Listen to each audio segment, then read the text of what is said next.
Donc, lorsque vous voulez supprimer une piste, vous vous positionnez sur la piste et vous faites supprimer la piste.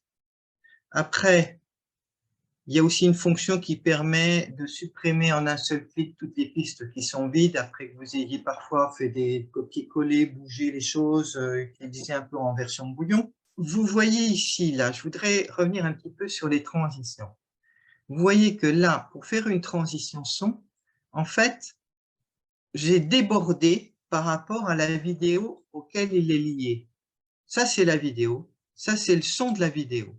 J'ai pris une section de la vidéo et j'ai élargi la section son très légèrement pour qu'elle déborde à gauche et à droite, pour qu'elle se fusionne plus facilement avec les sections son, les vidéos qui sont devant et derrière.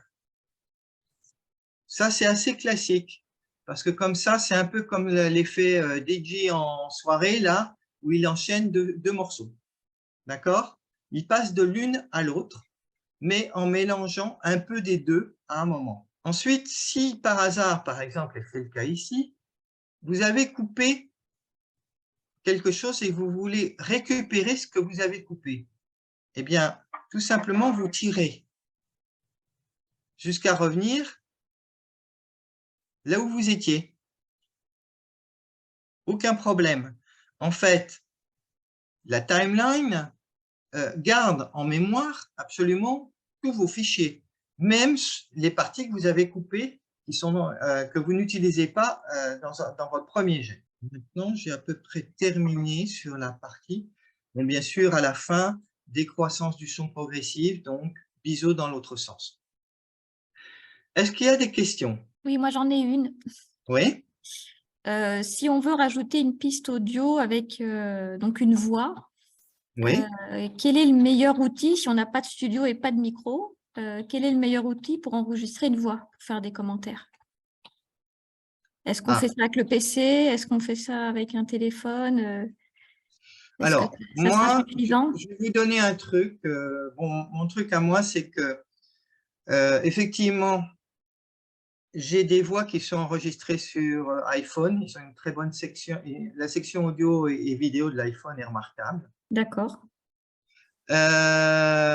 J'ai aussi un petit enregistreur stéréo du genre qui se glisse dans la poche. Ah oui, oui. Et si vous êtes chez vous et que vous voulez faire les choses bien, vous pouvez utiliser un logiciel qui est gratuit qui s'appelle Audacity. Audacity, d'accord. Et sur lequel, bien sûr, ce qui reste, c'est qu'il faut brancher plugger un petit micro.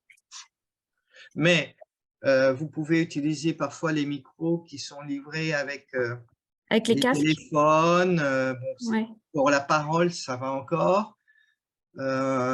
Ou utiliser quelque chose d'un petit peu mieux si jamais vous devez prendre, surtout si vous prenez vous avez une prise de son, avoir un micro un peu directionnel quand vous avez du bruit autour de vous, ça aide beaucoup. Voilà. Ok. Merci beaucoup. Autre question? Non. Ah, Au bon. niveau des pistes audio, là, Oui, il y en a 3 qui sont superposées, là. oui. À quoi correspondent-elles exactement, puisque Ah, celle du bas, c'est celle du le, bas, celle-ci que les- je suis en train de cliquer, ouais, est la piste de… C'est carrément une musique d'ambiance que je suis allé chercher dans mon stock d'accord. de musique. Savoir quand même que si vous faites une vidéo à usage privé, une fois que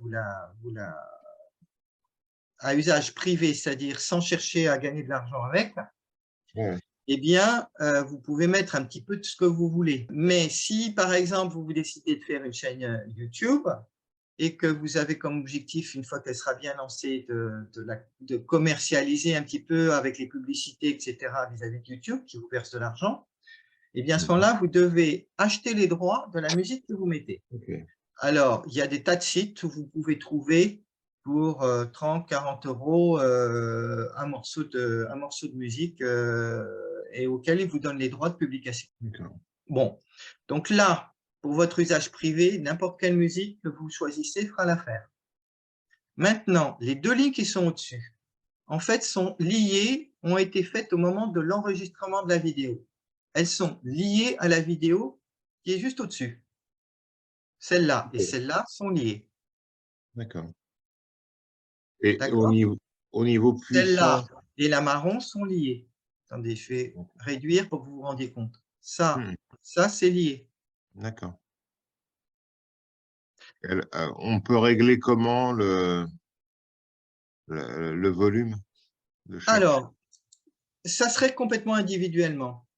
Soit vous allez dans la section son et vous sélectionnez celle-là et vous la baissez. Soit vous n'avez pas envie. Là, il y a une petite barre. Je laisse plus de place. Voilà. Cette barre-là, elle s'ajuste. D'accord. Elle s'ajuste. Elle permet de régler le volume instantanément. D'accord. Puis après, les sons seront mixés ensemble, donc il faut.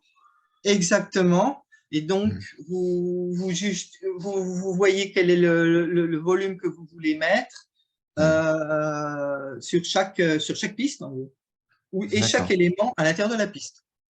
Ok. D'accord. J'ai Bien pas fait. vu où tu cliquais pour la piste de mixage, pour la table de mixage. C'est là où il y a la note. Là où il y a la note. Audio. Ça dit Oui, Fairlight. d'accord, ok. Fairlight. Pourquoi ça dit Fairlight? Parce que Blackmagic a racheté la compagnie Fairlight qui était spécialisée justement dans les tables de mixage. Ok. C'est pour ça que c'est intégré complètement chez eux. Attention, bien sûr, ils ont des vraies tables de mixage complètement interfacées électroniquement avec les ordinateurs pour les studios. Hein. Mais enfin, ça va tout de suite chercher dans les plusieurs milliers d'euros. Mais vous n'en avez pas besoin pour faire des courts-métrages sérieusement. D'autres questions? Sinon, je vais là passer un petit peu sur le mot de la fin, c'est comment est-ce qu'on fait un export de tout ça. Lorsque vous avez l'impression que tout va bien, que vous avez passé en revue votre vidéo, eh bien, arrive le moment de l'export. Donc, c'est le dernier onglet en bas à droite. Vous avez ici un certain nombre d'exports. Vous m'entendez là maintenant? Très bien. Oui. OK. Bon, donc là, je suis revenu sur l'écran d'exportation. Vous avez donc le choix entre le faire de manière complètement custom ou pour un certain nombre d'hébergeurs connus, YouTube, Facebook, etc., etc. Donc, il vous montre là sur la ligne du bas, là, celle que je suis en train de graduer, il vous montre en quelque sorte les différentes images que vous avez en donnant, je dirais, une certaine unité de temps, parce qu'il ne le montre pas image par image. Hein. Vous êtes à 20 images par seconde et au-delà, donc certainement pas, il ne va pas vous faire toutes les images qui sont là. Mais pour vous donner un peu, permettre de visualiser lorsqu'il va être en train de compiler tout pour sortir sa vidéo, il va avancer progressivement dans la timeline pour les compiler et vous verrez à ce moment-là défiler les images qui sont sur cette ligne.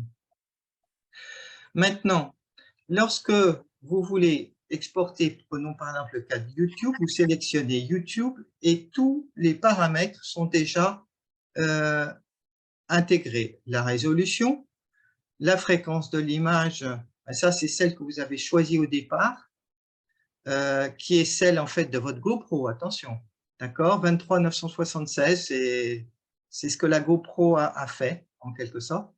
Le format MP4, le codec vidéo qui est vital parce que justement c'est pour ça YouTube utilise ce codec, des sorties qui viennent de ce codec, donc qui est le système d'encryption. L'audio, vous indiquez que c'est le bus 1. Le bus 1, en fait, c'est la somme des trois lignes vidéo que vous avez en bas et codec audio à son tour, après le codec vidéo, le reste, donc c'est tout simple. Bon, maintenant, il se peut que vous rencontriez un os et à ce moment-là, il faut passer au niveau custom où là, vous pouvez vraiment faire tout varier en fonction de ce que vous souhaitez. Et je précise que si vous avez utilisé des sous-titrages, C'est là qu'il faut venir. D'abord, vous cliquez sur YouTube, ensuite sur Custom. Il va garder les paramètres YouTube qui vont bien. Et là, vous pourrez indiquer ce que vous voulez faire de vos sous-titres. Là, en l'occurrence, vous voulez les intégrer, par exemple, dans le film final. Vous cliquez « Exporter les sous-titres » et vous indiquez non pas que c'est un fichier séparé, parce que ça, c'est plutôt Hollywood, hein, mais que vous l'incrustez à la vidéo. Donc, une fois que vous vous êtes décidé, vous ajoutez à la liste d'export. Il vient le mettre ici en haut à droite et vous lancez le rendu. Et il commence au début et scanne rapidement les uns après les autres.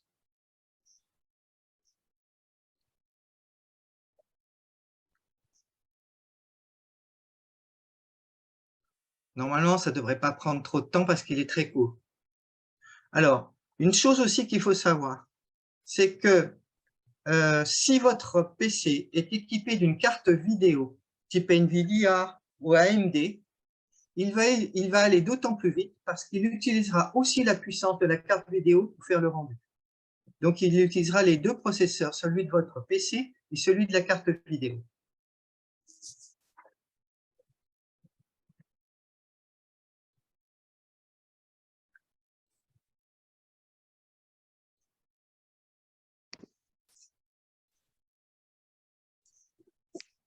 S'il y a des questions, je prends. Je crois qu'il y en avait une ou deux là pendant que je n'étais pas là.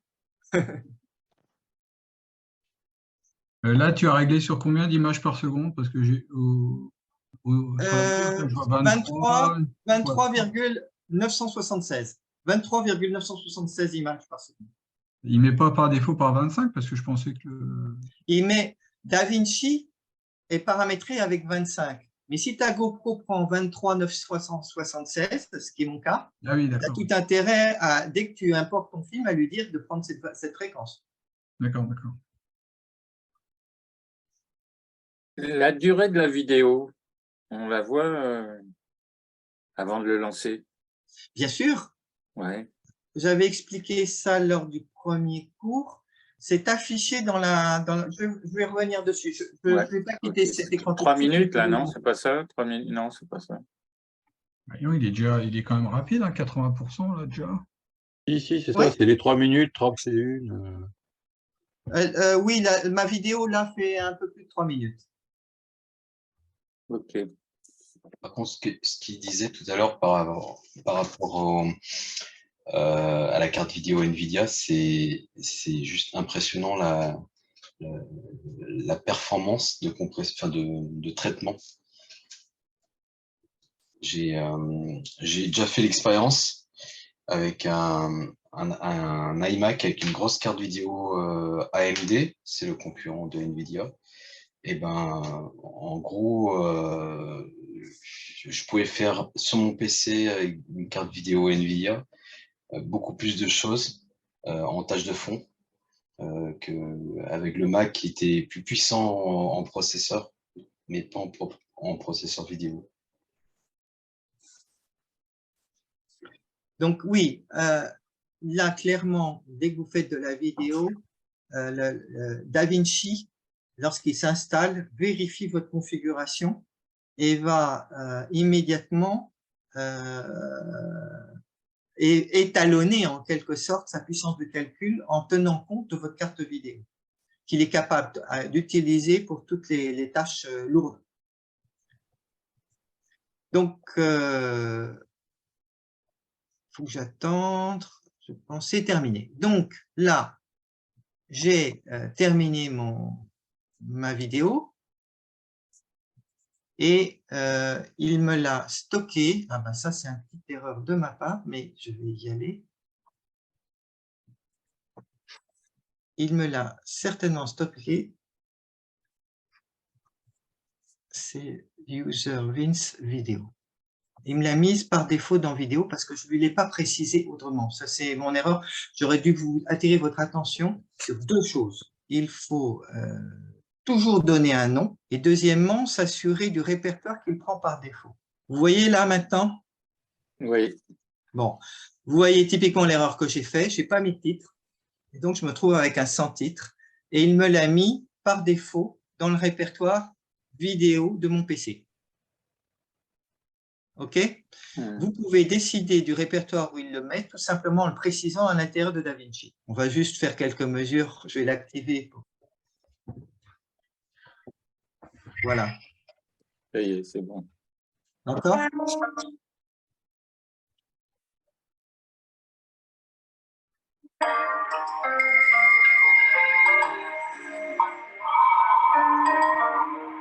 Alors là, j'ai mélangé donc les bruits de bulles, de respiration et la musique d'ambiance. À vous de choisir un petit peu ce que vous voulez, bien sûr. Ça, c'est affaire de...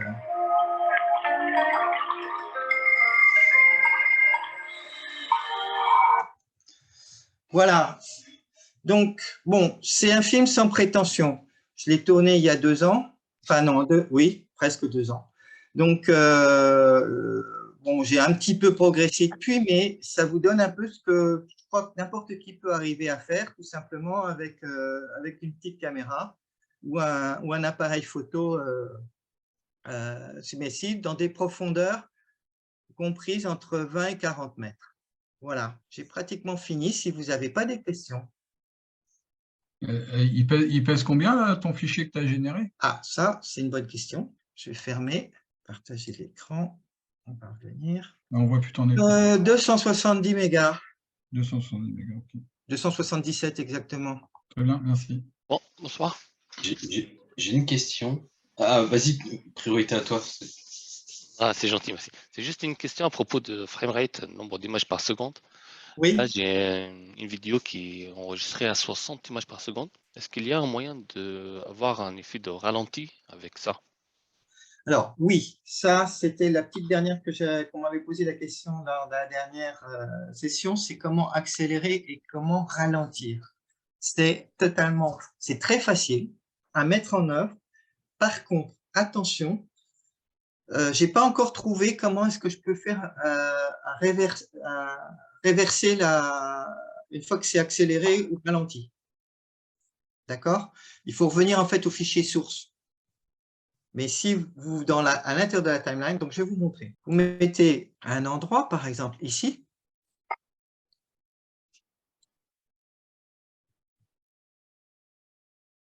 Je vais agrandir la vidéo.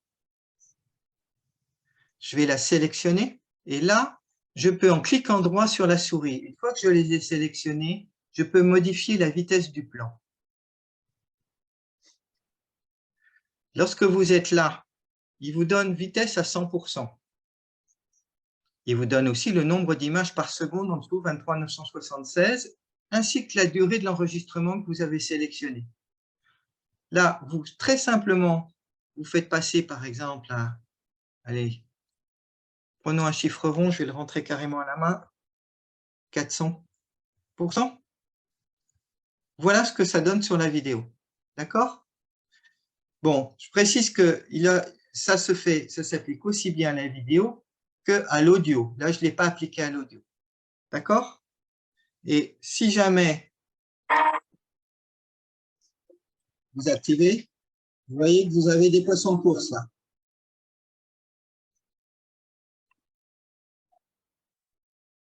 D'accord? Donc là, j'ai augmenté la vitesse x4. De la même manière, vous pouvez le ralentir. Si j'avais donné une valeur inférieure à 100%, eh bien, je ralentissais.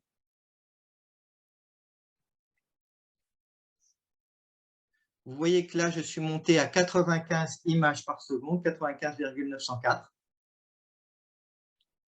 Et je peux ralentir tout simplement en revenant. Mais attention, là, je suis en train de combiner 2 types de modifications, donc ce n'est pas super. Donc, je vais revenir à 0. Et donc, si tu fais un ralenti là, et qu'il déborde sur une piste vidéo, il va te décaler tout automatiquement? Non, justement pas. C'est pour ça que tu vois, là, c'est ce que tu montres les mots de la bouche, c'est que tu vois là qu'il a augmenté les choses, mais que du coup, il s'est tronqué. D'accord. D'accord? Donc, avant de faire Un ralenti, tu décales toute ta fin, tu la pousses assez loin vers la droite en fonction de ce que tu estimes que tu vas mettre comme ralenti. Sinon, tu vas avoir que la moitié de ta séquence ralentie 2 fois, quoi. D'accord. Mais tu pourras toujours décaler et puis ragrandir, Voilà. ragrandir après.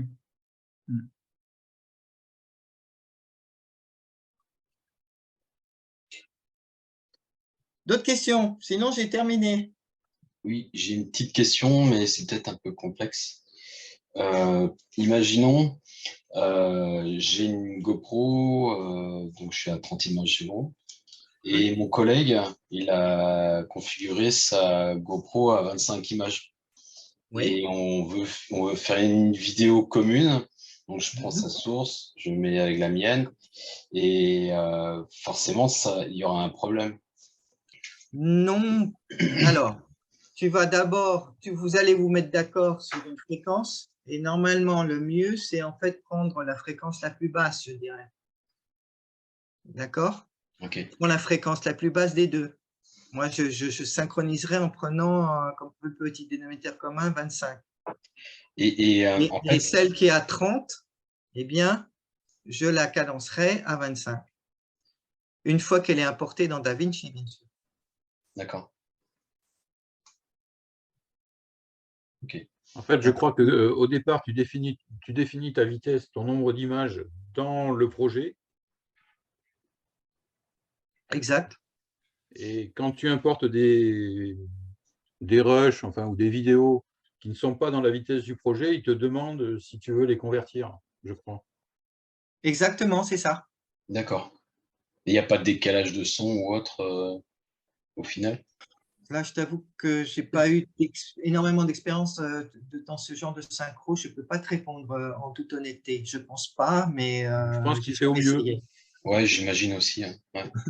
C'est compliqué là, de mixer deux sources vidéo un peu différentes. Oui, mais ça, c'est pour les vitesses, mais tu peux avoir des films qui sont soit en 4/3, soit en 16/9. Enfin, tu as toutes les possibilités. Hein. traductions Ouais. de ratio de film, de vitesse d'image, éventuellement de son. Si tu n'as pas que du MP3, enfin, il faut qu'ils se débrouillent un peu avec tout, quoi, si tu veux. Bien, bien, bien. Maintenant, il n'y a plus qu'un, je dirais. Alors, j'ai une toute dernière question, mais qui n'a pas de lien avec cette session. C'est est-ce qu'il y a eu un enregistrement de la première?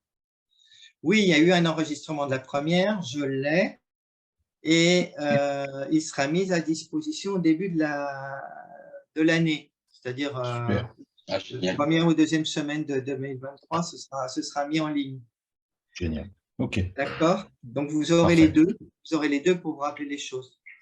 Bon, il n'y a pas d'autres questions? Sinon, j'ai encore un dernier truc à dire sur le sujet. Alors, une dernière question avant de partir, si vous permettez, juste, j'abuse un peu. Mais est-ce que, par exemple, pour trouver d'autres sources pour se former? Alors, DaVinci, il y a déjà un manuel que vous trouverez sur le site Blackmagic en français, d'accord? C'est le manuel pour les débutants, enfin, 10 styles débutants. Déjà, si vous maîtrisez tout ce qu'il y a dedans, c'est bien. Même moi, je ne connais pas toutes les fonctions qu'il y a à l'intérieur, hein, pour vous dire. Et il y a, alors là, pléthore de formations vidéo que vous pouvez trouver sur Internet, sur YouTube, par exemple. D'accord? La difficulté, en fait, c'est de trouver des formations qui sont en français. Bon, moi, je parle anglais, donc j'ai beaucoup de choses que je vais aller voir en anglais. Mais ben oui, parce que c'est un outil anglo-saxon, enfin d'origine australienne, pour être précis. Donc, en français, vous allez avoir le manuel. Je crois qu'il y a un certain nombre de vidéos que j'ai déjà pu voir. Je pense que vous trouverez quand même pas mal de choses pour vous faire réfléchir sur le sujet. Voilà. Merci. Il y a quelques années, moi, je m'étais formé un peu à DaVinci. Il y a une chaîne YouTube d'un mec qui est assez pédagogique qui s'appelle Max Maximus, que j'avais trouvé très intéressant, très vivant, très pédagogue. Et c'est beaucoup de petits modules. Donc, tu apprends petit à petit, ou tu cherches un thème particulier sur les transitions ou sur autre chose. La timeline, la partie son.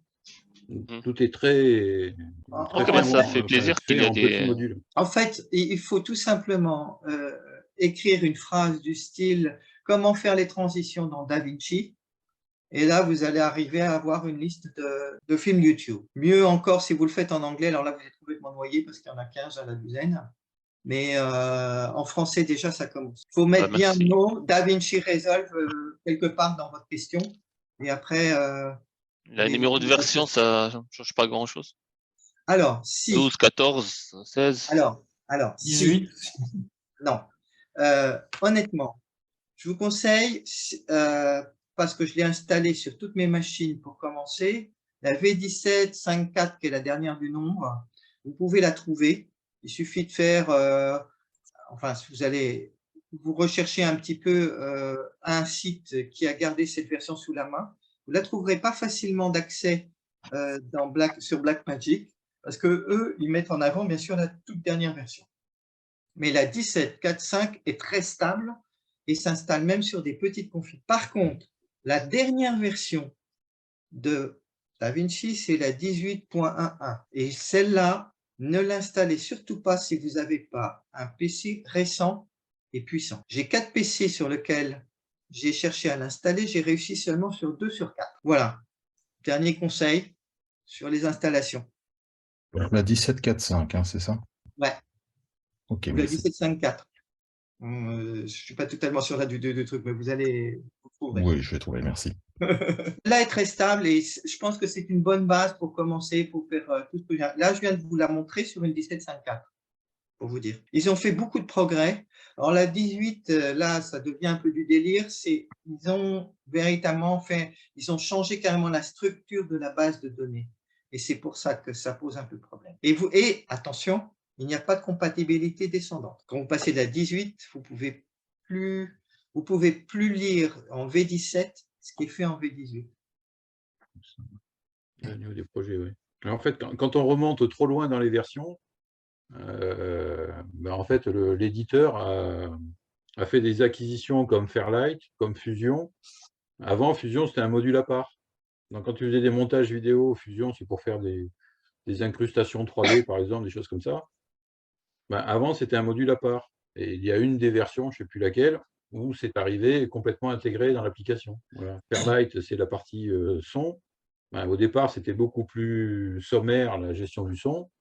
Mais comme c'est des pros, à un moment donné, ils ont mis la fonction totalement intégrée également. C'est comme ça que le logiciel évolue. Vous voyez, là, Fusion est intégrée, si vous regardez en haut. Dans la V17, Fusion est intégrée. Oui, il était déjà… Fairlight, Fusion, etc. Depuis la 16 au moins, oui. Bon. Je ne sais pas si ce sera une demande, mais ce n'est pas tant si utile que ça finalement lorsqu'on fait des vidéos de plongée. Mais une des très grandes forces de l'outil DaVinci, c'est la section, bien sûr, colorimétrie, qui est complètement modulaire, qui permet de faire exactement la même chose qu'en photo, en l'appliquant à la vidéo. Et en fait, vous pouvez mettre des mires, par exemple, sur un poisson pendant qu'il se déplace. Et si vous avez fait une correction de couleur sur ce poisson, eh bien, ça se déplacera avec le poisson. Pour vous donner une idée. Et puis, vous avez la pipette, la même chose que vous voyez là, par exemple, que sur les Bon, c'est complètement modulaire et vous pouvez appliquer les différentes modifications, module par module, en enchaînant en fait des modifications comme ça que vous avez. Voilà, bon, ce n'est pas forcément indispensable quand on fait des vidéos de plongée, mais je voulais seulement vous montrer ça. C'est là aussi qu'on fait la balance des blancs sur les vidéos. Est-ce qu'on pourrait avoir le lien de téléchargement de DaVinci Resolve 5.4? Parce que moi, sans problème. J'ai cherché sur Internet, mais je suis tombé sur un truc qui s'appelle Filmora. Où il y avait Mais Pas de problème. est-ce que ce sera la bonne version, c'est pour ça. Est-ce que vous êtes intéressé que je l'envoie à tout le monde?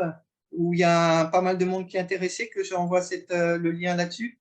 Oui. Oui. Je veux bien, oui. D'accord. Ok, je ferai ça là.